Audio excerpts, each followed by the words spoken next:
दोस्तों आज के रूल जानकर दोस्तों आप अपने फाइनेंशियल लाइफ को पूरी तरह बदल सकते हैं। यानी दोस्तों 50-30-20 रूल्स।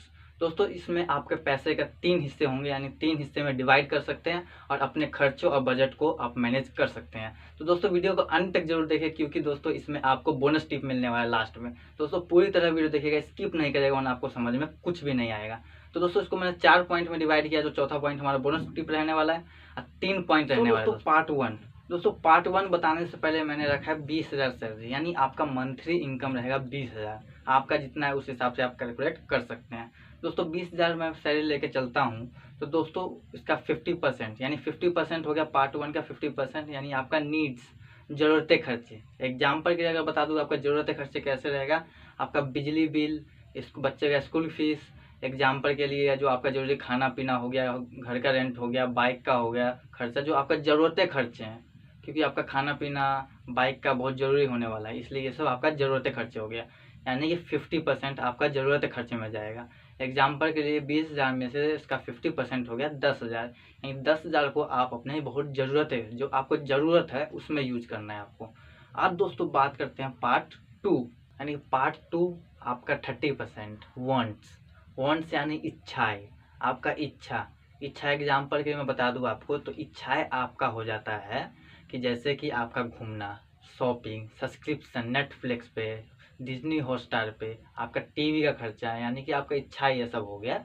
जैसे कि डिनर पे जाना, मूवी देखना, एग्जाम्पल के लिए आप ले सकते हैं। जो आपका इच्छा है, जो आपका इच्छा होता है करने का, किसी का इच्छा रहता है घूमने जाने का, किसी का इच्छा रहता है यहाँ पे, अदरवाइज सबका अपना अपना इच्छा है जिसपे आप अपना पैसा 30% लगा सकते हैं। यानी कि 20,000 में से 30% हो जाता है आपका 6,000 रुपया, यानी 6,000 रुपया आप अपने इच्छा पे लगा सकते हैं।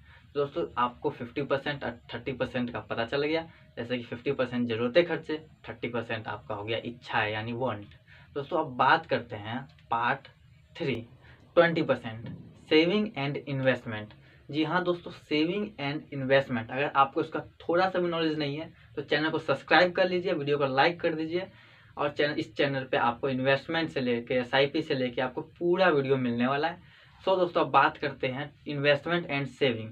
दोस्तों इन्वेस्टमेंट और सेविंग आप कहाँ पे कर सकते हैं, किस तरह से कर सकते हैं, मैं एग्जांपल के लिए बता सकता हूँ। जैसे कि इमरजेंसी फंड आपका बहुत ज़रूरी रहता है। जब आपको इमरजेंसी आता है तो आपको पैसे की ज़रूरत पड़ता है, तो आप किसी के सामने किसी से ना मांगे, कर्ज ना ले, जैसे आप अपना इमरजेंसी फंड कर सकते हैं। कैसे कर सकते हैं, वीडियो बहुत जल्द आने वाला है। और दोस्तों दूसरा बात करते हैं PPF हो गया, म्यूचुअल फंड हो गया, SIP हो गया, स्टॉक हो गया। दोस्तों एग्जाम्पल के लिए इतना है, आप बिगिनर लेवल से कर सकते हैं। इस वीडियो को जरूर पूरा वॉच कीजिए और इसको चैनल को सब्सक्राइब कर लीजिए। दोस्तों अब बात करते हैं कि इन्वेस्टमेंट में इस तरह से आप इन्वेस्ट कर सकते हैं प्लेटफॉर्म पे। SIP, इमरजेंसी फंड हो गया, म्यूचुअल फंड हो गया, स्टॉक हो गया।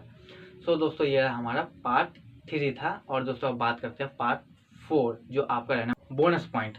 तो दोस्तों बोनस पॉइंट आपका रहने वाला है कि मेरा एक सुजेशन है, यानी सजेशन है कि आप अपना एक सेविंग अकाउंट खोल लीजिए। यानी एक सेविंग अकाउंट खोल लीजिए जिसपे आप, जो आपका 20% रहेगा, वो आप 20% तुरंत जब आपका सैलरी आए, जैसे आपका सैलरी आए तुरंत उस सेविंग अकाउंट में ट्रांसफ़र कर दीजिए, ताकि आप उस पैसे को खर्च करने से बच सकते हैं। इससे आप इन्वेस्टमेंट करने में आपको बहुत आसानी होगी। और दोस्तों बात करते हैं, अगर आपको सेविंग अकाउंट खोलना है, ऑनलाइन खोलना है, जीरो सेविंग अकाउंट यानी जीरो बैलेंस, आपका कोई बैलेंस रखने का जरूरत उतना नहीं रहेगा, आप उस पैसे को आप रख सकते हैं, जिसको आपको 20% रहने वाला है इन्वेस्टमेंट के लिए। दोस्तों नीचे डिस्क्रिप्शन में लिंक डाल दूंगा, जिससे आप सेविंग अकाउंट खोल सकते हैं। तो दोस्तों आज के लिए इतना ही, मिलते हैं ऐसे ही अगर और भी वीडियो में। तो जय हिंद, जय भारत।